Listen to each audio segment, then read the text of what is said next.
사정이 없는 분이 없죠. 다 사정이 있고 또 기도 제목이 있어서 또 오늘 이 밤에 오신 줄 압니다. 오늘 청년부가 또 지금 이제 8시부터 수련회 시작했는데 우리 청년들의 참 하나님 은혜를 또 누리고 또 우리 교회가 청년 세대들이 살아나는 그런 교회 되도록 여러분 또 기도하실 때 물론 기도 제목도 있지만 개인적으로 또 기도하실 때 우리 청년들을 위해서 또 기도해 주시기를 부탁을 드리겠습니다. 북이스라엘과 아람과의 전쟁 이야기를 이제 열왕기 저자가 기록을 했는데 1차 전쟁에서 뭐 전력적으로 비교해서는 비교가 안 되죠. 비교가 안 되지만 하나님이 북이스라엘로 하여금 아람과 전쟁에서 이기게 하셨습니다. 이렇게 하신 목적이 뭐냐면 아합에게 여호와 하나님이 어떤 분이신 줄 알게 하기 위해서, 하나님이 어떤 분이신 줄 알게 하시기 위해서, 그러니까 아합에게 하나님을 배우게 하기 위해서 그렇게 하셨습니다. 비록 첫 번째 전쟁에서 북이스라엘이 승리했지만 하나님의 선지자, 하나님이 보낸 선지자는 아람이 해가 바뀌면 다시 침공할 거라고, 그래서 아합에게 준비하도록 했습니다. 그 말대로 아람이 해가 바뀌자 베나다시 다시 북이스라엘을 침공했습니다. 아람 왕의 신하들, 그러니까 베나닷과 그의 신하들이 첫 번째 전쟁에서 패한 이유를 분석하면서 내린 결론이 뭐였습니까? 이스라엘 민족이 섬기는 그 신, 여호와 하나님이죠. 여호와는 산의 신이라는 거예요. 산의 신인데 그걸 우리가 미처 생각하지 않고 이 사마리아를 포위했다는 거예요. 사마리아는 산이에요, 산. 사마리아라고 하는 산을 오므리가, 아합의 아버지 오므리가 돈을 주고 사서 이게 또 수도로 삼았잖아요. 그러니까 산의 신인 줄 미처 파악도 못하고, 그래서 전쟁했다가 어떻게 됐다는 거예요?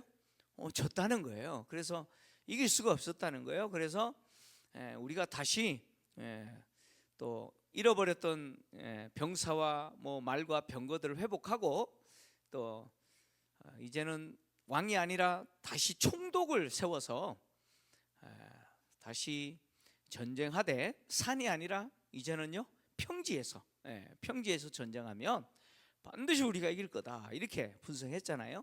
그 분석대로 베나다는 아주 철저하게 준비를 했습니다. 그리고 해가 바뀌자 이제 이스라엘을 침공하고 이번에는 사마리아를 포위하지 않습니다.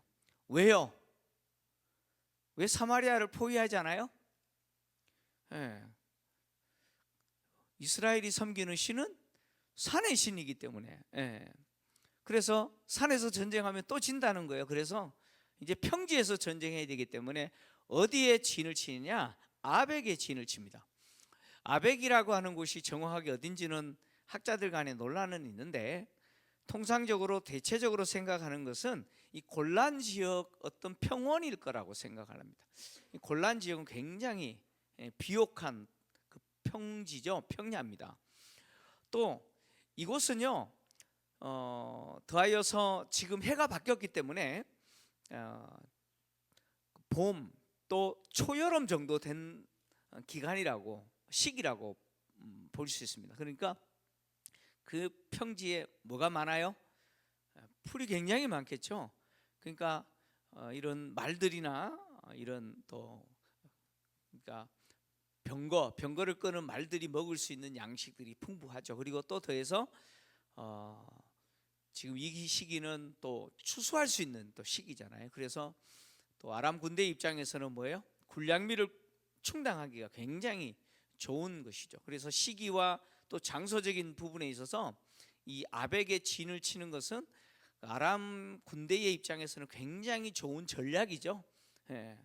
그래서 이제 아벡에 진을 쳤는데, 그러자 아합도 이스라엘 군대를 다시 모집하고 또 군량미를 나눠주고 이제 양 진영이 대치를 합니다. 대치를 하는데 오늘 27절을 여러분들이 성경을 보시면 두 군대의 그 수를 비교를 했어요. 비교를 했는데 아람 군대의 수에 비하면 이스라엘 군대는 두 때의 염소 때와 같다, 이렇게 표현하고 있죠. 그러니까 염소 때, 두 무리의 적은 염소 때, 염소 때인데 큰 무리가 아니고 뭐예요? 조만한 두 무리의 염소 때와 같다는 거예요. 그러니까 이 군사력으로 수적으로 나중에 이제 숫자가 나와요. 10만 명, 뭐 2만 7천 명, 뭐 이런 숫자가 나오는데 이 비교해서 비교가 안 된다는 거예요. 그러니까 다시 말하면 이 전쟁에서도 북이스라엘이 승리할 가능성은 없다, 그런 이야기죠. 또 더해서 한번 생각해 보십시오. 첫 번째 전쟁할 때 아람의 왕이었던 베나닷과 32명의 왕들이 뭐 하고 있었어요? 부어라 마셔라 그리고 술 취해 있었잖아요, 그죠? 예. 그래서 어떤 사람은 첫 번째 전쟁에서 아람이 패할 수밖에 없었던 이유가 뭐냐? 바로 이것 때문이었다라고 이야기하죠. 예, 그렇게 분석을 하는 거예요. 그러니까 지휘관들이 안일하게, 나태하게 그냥 술 취해 있으니까 그게 뭐 전쟁이 되겠어요? 예? 그러니까 이것 때문에 졌다라고 이야기합니다. 그러니까 베나닷을 비롯하여서 그 신하들이 왜 32명의 왕을 빼고 차라리 총독을 세워서 전쟁하자라고 한 이유가 바로 여기 있겠죠, 그죠? 이제는 지휘부도 정신 바짝 차렸죠, 그죠? 뭐 또 술을 부어라 마셔라 취하겠어요? 첫 번째 전쟁에서 졌는데. 예. 그러니까 수적으로도 비교 안 될 뿐만 아니라 지금 전쟁에 대한 태도도 마찬가지예요. 아람이 지금은 첫 번째 전쟁하고는 완전히 달라요. 그러니까 정신 바짝 차리고 있잖아요, 그죠? 그러니까 이런 상황에서 이 전쟁에서 북이스라엘이 이긴다? 이건 더 힘들다는 거죠. 가능성이 없다는 거예요. 근데 하나님은 이 전쟁을 이기게 하신다는 거예요. 하나님은 또 다른 선지자를 보내시죠. 하나님의 사람을 보내십니다. 또 다른 선지자 하나님의 사람을 보내서 아합에게 알려주죠. 하나님은 아람 왕 베나닷과 그의 신하들이 한 말을 알아요, 몰라요? 다 들으시죠. 그리고 두 번째 전쟁에서 아람 군대가 어떤 전략으로 지금 싸움에 임하는지도 다 알고 계세요. 그래서 하나님이 선지자를 보내서 아합에게 다 알려주시잖아요. 아람이 이스라엘의 신은 산의 신인즉 이번에 어디서 전쟁하자고요?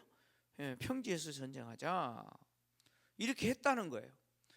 그러니까 아람의 전략과 베나닷과 그의 신하들의 대화를 하나님이 들으시면서 그냥 한마디로 비웃으신 거예요. 비웃으신 거죠.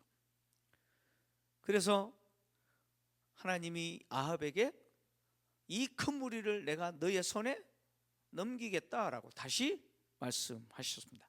그러면서 하신 말씀이 뭐예요?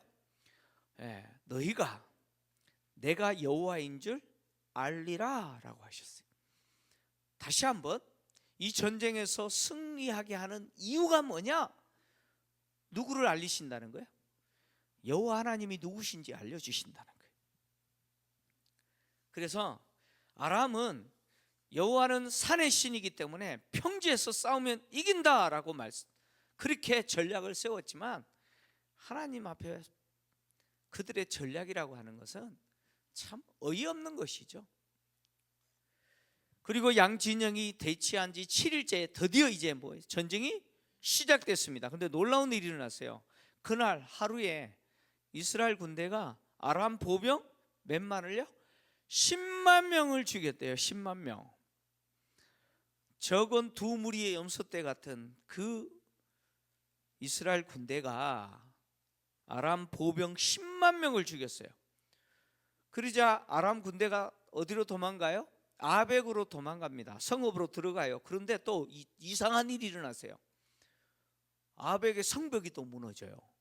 성벽이 무너져서 남은 자 그 2만 7천 명이 도망갔는데 2만 7천 명 위에 성벽이 무너져 버렸다 이렇게 얘기합니다. 그리고 베나닷은 간신히 뭐예요? 골방으로 들어갔다 이렇게 이야기합니다.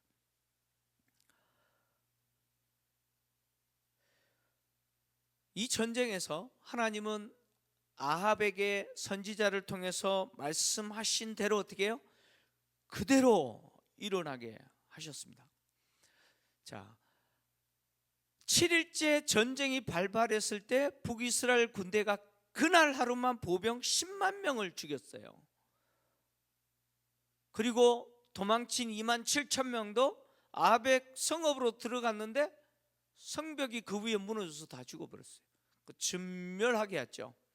자, 이 전쟁에서 승리는 북이스라엘 군대가 탁월하게 싸움을 잘했어요. 그래서 이겼습니까?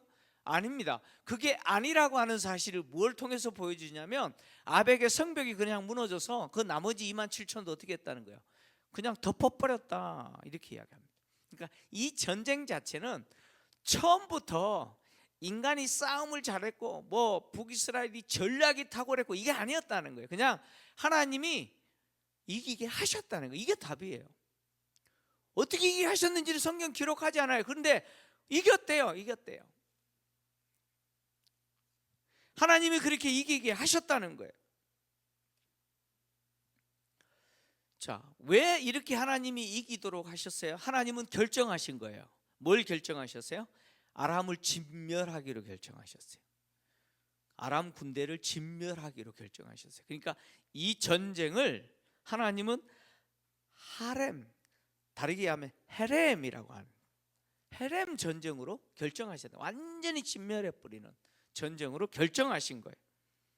근데 이렇게 진멸하기로 결정하신 하나님의 결정에 결정적으로 아합이 어떻게 해버립니까?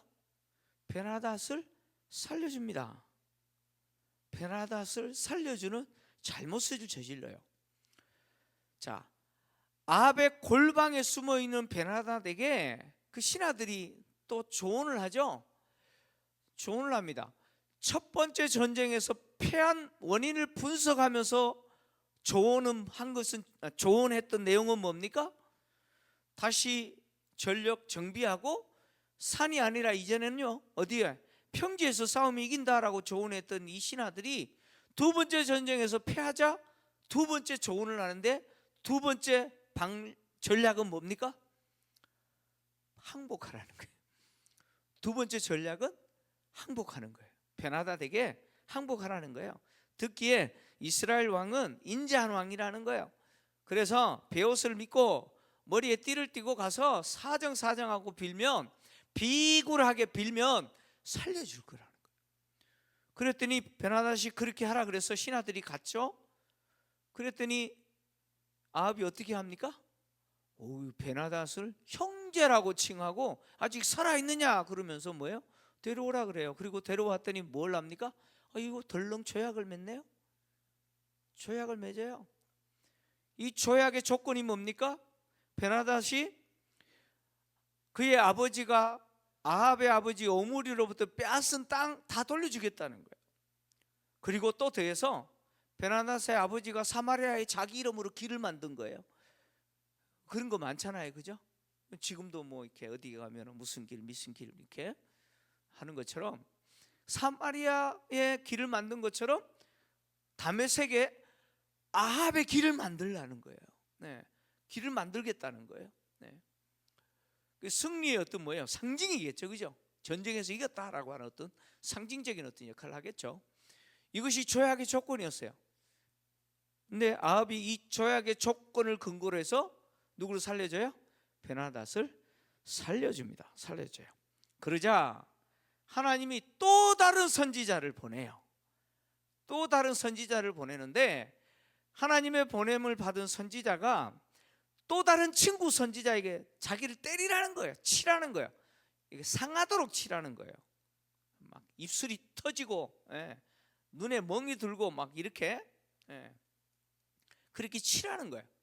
근데 그 친구 선지자가 이유도 없이 치라니까 치겠어요, 여러분 같으면, 그죠?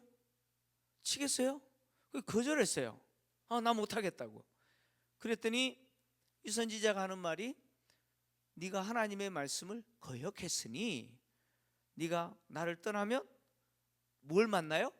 사자를 만날 거라는, 그리고 사자한테 죽을 거라고 이야기합니다. 그리고 그대로 이루어졌다는 거예요. 자, 여기 뭘 보여줘요? 하나님의 말씀을 거스르는 자는 어떻게 된다는 거예요? 이렇게 된다라고 하는 것을 또 보여주고 있죠. 여러분, 선지자가 사자에게 죽었던 내용 앞에 있었죠. 여로보암 왕 때 있었죠. 여로보암 왕이 베델에 금송아지 세우고 제단 쌓고 막 제사 드렸더니 하나님이 선지자 하나를 보냈잖아요. 그렇죠? 예. 그리고 이 제단이 무너질 거다 이야기하고, 그죠? 갈라져서 제가 솟아오를 것이고, 예.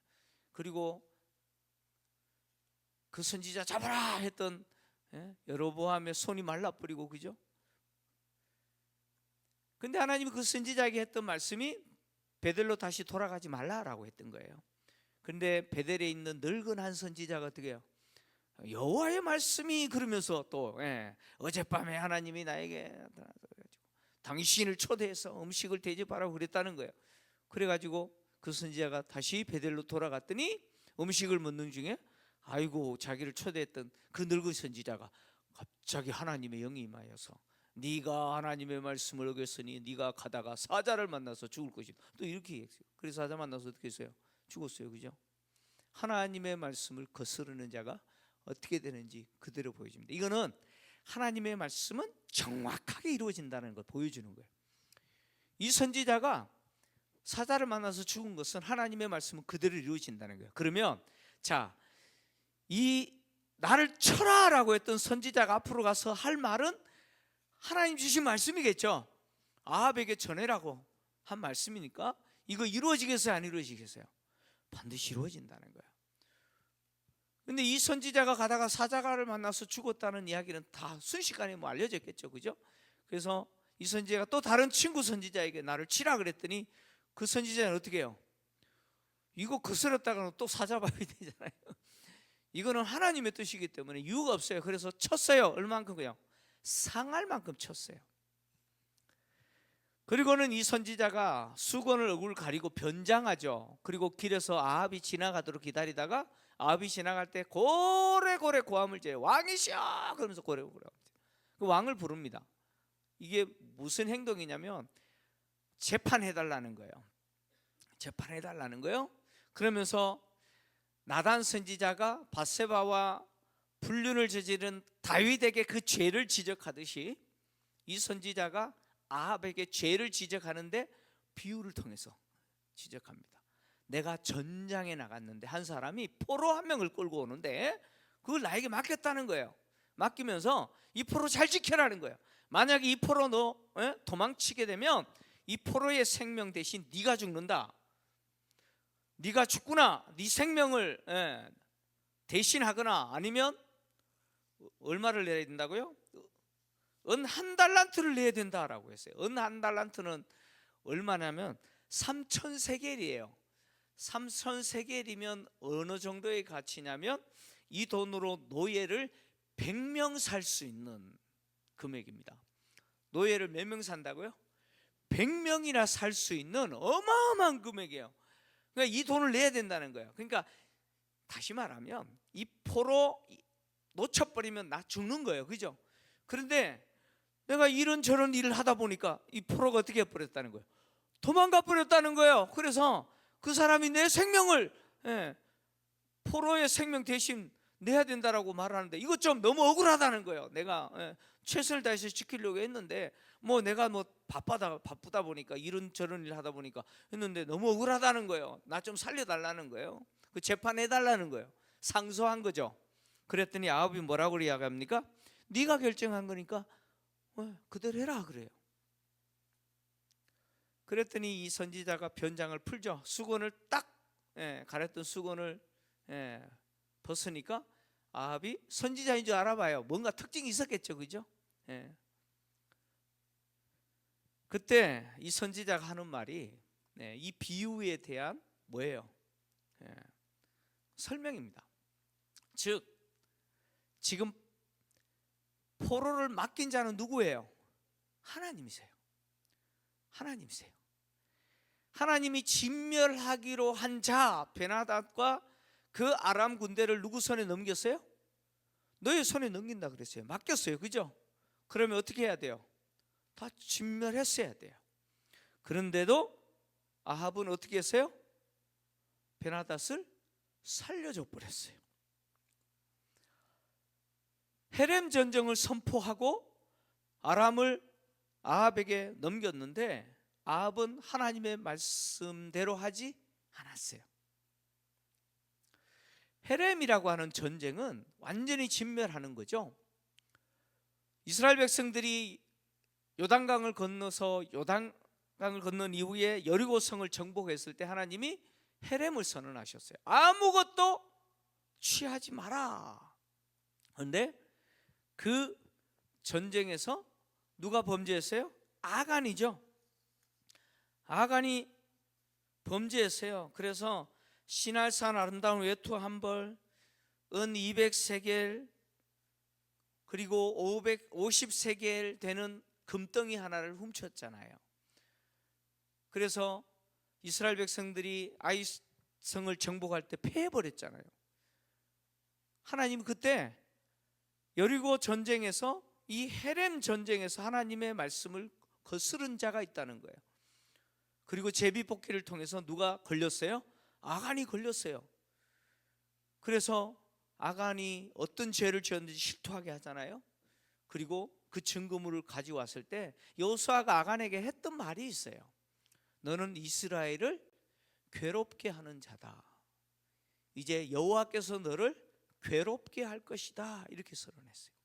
그리고 그와 그의 식소들을 다 어떻게 해요? 다 돌로 처형했죠. 아골골짜기에. 아합이 엘리야를 만났을 때 엘리야를 향해서 뭐라고 말했냐면 이스라엘을 괴롭게 하는 자여 너냐라고 했어요. 그죠? 그때 엘리야가 아합을 향해서 했던 말이 뭐예요? 이스라엘을 괴롭게 한 자는 내가 아니라 누구라고요? 너다라고 이야기했어요. 너와 너의 집이다라고 했어요. 그러니까 아합이 이스라엘을 괴롭게 한 자예요. 그리고 이스라엘을 괴롭게 한 아합의 행위가 오늘 뭐예요? 똑같이 아간과 같이 하나님이 선언한 이 헤렘 전쟁에서 뭐예요? 전리품을 어떻게 해버린 거예요? 취해버렸어요. 베나닷을 살려준 것은 뭐예요? 마치 아간이 전리품을 취한 것과 같은 행위죠. 그리고 이 행위는 결국 아합이라고 하는 존재가 이스라엘을 괴롭게 하는 존재라고 하는 사실을 드러내죠. 그래서 선지자가 아합을 향해서 이렇게 선언하죠. 베나닷의 생명을 대신하여 너의 생명을, 그리고 또 나머지 살려준 아람 군대의 생명, 아람 백성의 생명을 대신하여 너의 백성이 어떻게 될 거라는 거예요? 희생당할 거다라고 선언합니다. 베나닷의 생명을 대신해서 이제 누가 죽어야 돼요? 아합이 죽어야 된다라고 하나님이 딱 선언해 버리신 거예요. 자, 하나님의 이 선언은 취소될까요? 안 될까요? 취소 안 돼요. 취소 안 됩니다. 아합뿐만 아니라 이제 북이스라엘 백성들까지 어떻게 됐어요? 이제 심판의 대상이 되어버렸어요. 다시 말하면 진멸당해야 될 대상이 되어버린 거예요. 북이스라엘에 대한 진멸은 이제 상당한 시간이 걸릴 거예요. 근데 아합에 대한 이 약속, 베나닷의 생명을 대신해 네 생명을 내가 진멸하겠다, 심판하겠다는 거죠. 이 약속은 뭐예요? 이제 곧 일어날 거예요. 곧 일어날 거예요. 이 선언에 아합이 어떻게 하느냐, 마지막 절에 보니까 근심하고 답답하여 왕궁이 사마리아로 돌아갔다 이렇게 이야기하잖아요. 이게 무슨 태도인지 혹시 아시겠습니까? 큰일 났다, 내가 어떡하지 뭐 그렇게 갔을까요? 이 근심하고 답답하여라고 하는 표현은 무슨 뜻이냐면 화가 나고 기분이 나빠서 사마리아로 돌아갔다, 그런 이야기입니다. 이 근심하다라고 하는 단어가 히브리어 사르라고 하는 단어입니다. 사르. 이 단어는 화가 나다 이런 뜻입니다. 화가 나다. 답답하여라고 하는 단어가 자에프라고 하는 단어인데, 이 단어는요 기분 나쁜 또는 성난 이런 뜻입니다.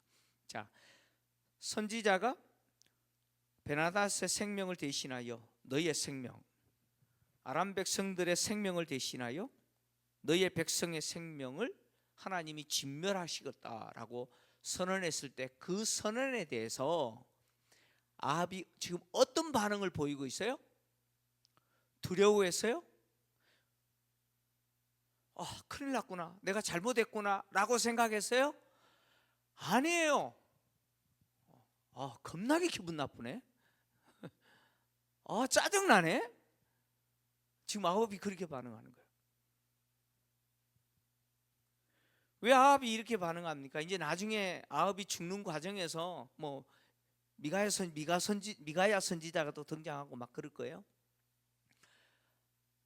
아합은, 선지자들은, 하나님의 선지자들은 항상 자기에게 어떤 말만 한다고 생각할까요? 좋은 이야기만 한다고 생각할까요?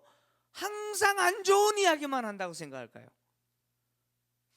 아합은, 하나님의 선지자들은 항상 자기에게 안 좋은 이야기만 한다고 생각하는 거예요. 지금 상황도 마찬가지예요. 이 선지자 하나가 와가지고 하는 말이 뭐예요? 좋은 이야기 했어요? 아니죠. 베나닷의 생명을 대신해서 하나님이 너를 멸하실 것이고, 아람 백성들의 생명을 대신해서 북이스라엘 백성들을 하나님 멸하실 거라고 선언하셨어요. 이 선언 너무 기분 나쁜 거예요. 너무 짜증나는 거예요. 막 화가 치미는 거예요. 근데 하나님의 선지자를 어떻게 할 수는 없어요. 그죠? 선지자 잘못 건드리면 어떻게 돼요? 큰일 나잖아요. 그러니까 하나님의 선지자는 어떻게 할 수도 없고, 그러니까 화가 나고 막 짜증이 나고 코에서 김을 내면서 어디로 돌아가요? 사마리아로 돌아갔습니다. 자, 여기서 우리가 생각해야 되는 건 두 가지예요. 두 가지입니다. 아합이 왜 베나닷을 놓아주었을까요? 아합이 베나닷을 왜 살려줬을까요? 아합이 베나닷이 아직 살았느냐? 그는 내 형제라고 했죠, 그죠? 그리고 죄악 메고 살려줬잖아요. 아합은 이 전쟁에서 이긴 것이, 누가 이긴 거예요? 아합은 누가 이겼다고 생각해요? 물론 북이스라엘이 이겼어요, 그죠? 근데 하나님이 이기게 하셔서 이긴 거예요? 자기가 이긴 거예요? 아합은 자기가 이겼다고 생각해요. 전쟁에서 이긴 왕은 전쟁에서 져서 사로잡힌 왕이나 포로들을 살려줄 수도 있고 죽일 수도 있는 뭐가 있어요? 권한이 있어요. 권한이 있어요. 아합은 자기에게 그것이 있다고 생각해요. 그러니까 이 전쟁에서 승리는 자기 거예요. 자기가 이겼다고 생각해요.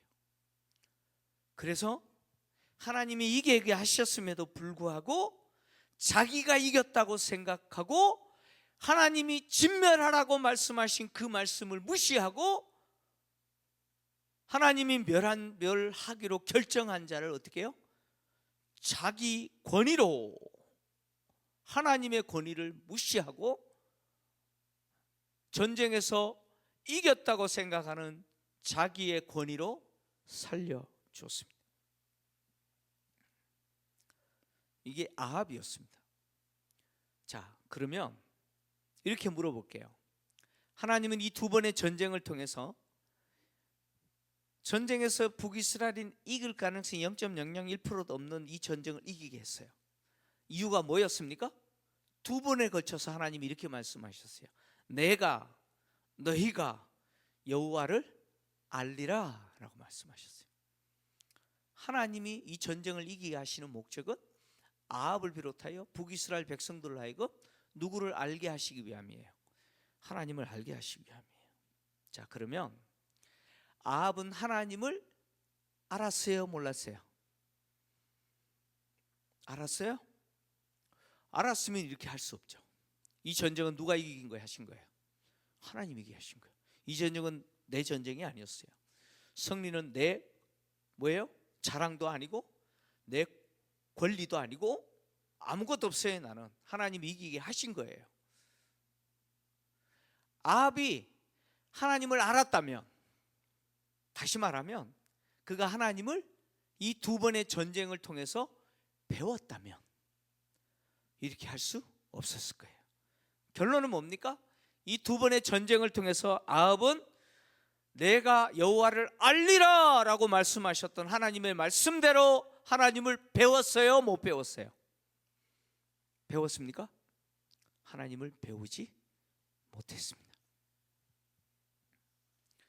이 전쟁에서, 불가능한 이 전쟁에서 하나님은 산의 신이 아니라 모든 피조물을 창조하신 분이시고 하늘과 땅과 그 가운데 있는 모든 것을 주권적으로 통치하시는 분이시고 모든 민족을 통치하시고 모든 생명을 통치하시고 주권적으로 다스리시는 분이 하나님이시다. 전쟁에서의 승패 하나님이 결정하신다.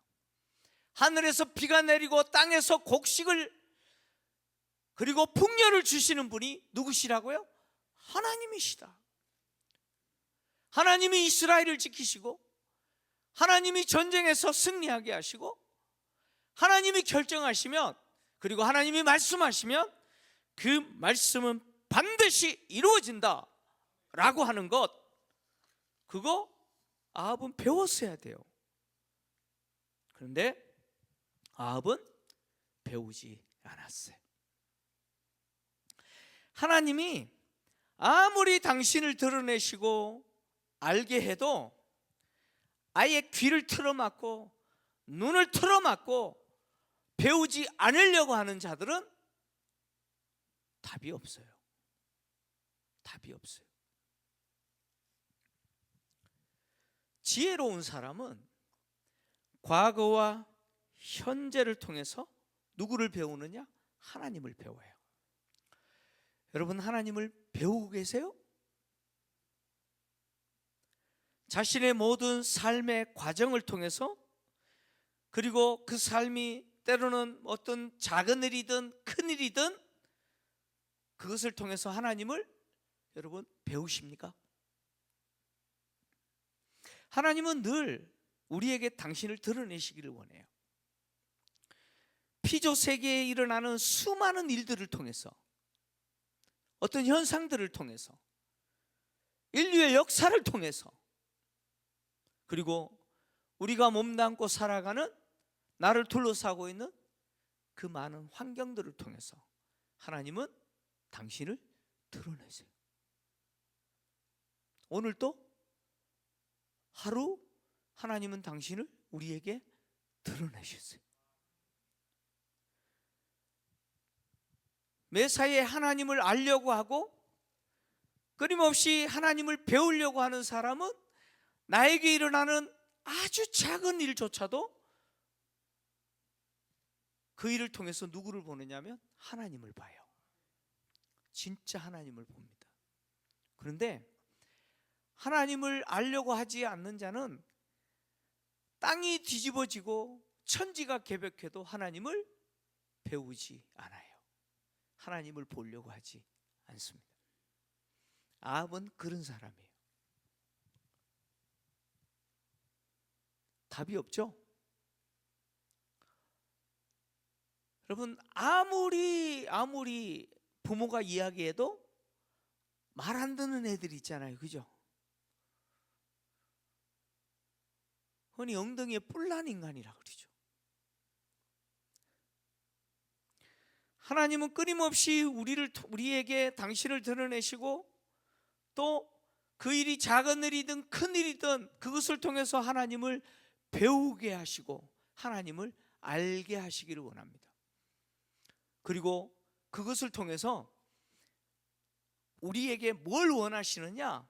하나님을 경외하고 그 하나님을 신뢰하고 내 일이 큰 일이든 작은 일이든 그 일을 누구에게 드려요? 하나님께 드리고, 그리고 그 하나님이 나라고 하는 사람을 통해서 내가 몸담고 있는 그 환경을 통해서 이루시고자 하시는 하나님의 그 뜻, 그 하나님의 계획을 이루시기를 원하시는 거예요.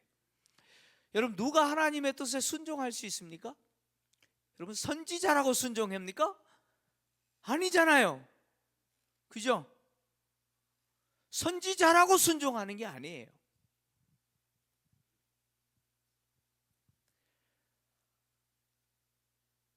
지극히 작은 것이라도 그것을 통해서 하나님을 배우려고 하는 자만이 뭐예요? 순종할 수가 있습니다. 순종할 수가 있어요.